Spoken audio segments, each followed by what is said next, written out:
I want to turn to trade, which we've been discussing throughout the show, and the major defeat that House Democrats handed President Obama, not on the trade deal, but on the ability to ever negotiate a trade deal, the fast-track authority, so he could submit a deal that Congress would either have to vote up or down but couldn't amend.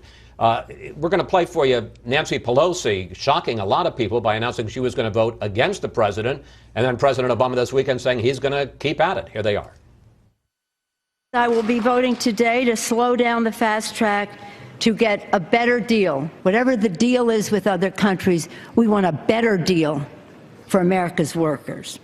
And if I did not think that smart new trade deals were the right thing to do for working families, I wouldn't be fighting for it. This is the right thing to do. George, what happened in the House this week, and what does it say about President Obama's clout in this town, and especially with members of his own party in the House? He has on Capitol Hill all the friends he has earned and deserves, which means that that cohort is vanishingly small.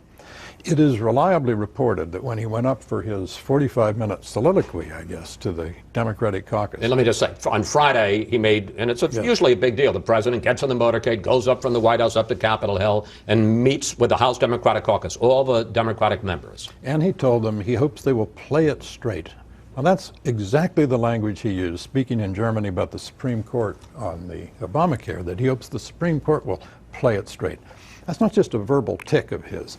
It's his way of saying that if you don't agree with me, you're not straight, you're crooked. That is, you have bad motives. It's been his theme all along to insult people by saying you cannot disagree with me honestly and intellectually.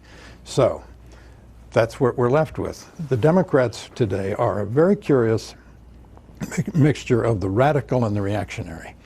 They're radical in the sense that the whole party wants to change the First Amendment, for example, to amend the Bill of Rights to make it less protective. Reactionary. Yeah, you're talking there about campaign finance, correct? Campaign finance, yes. Okay. That they want to empower the government to regulate speech about the composition and comportment of the government. Right. That's what they want to do.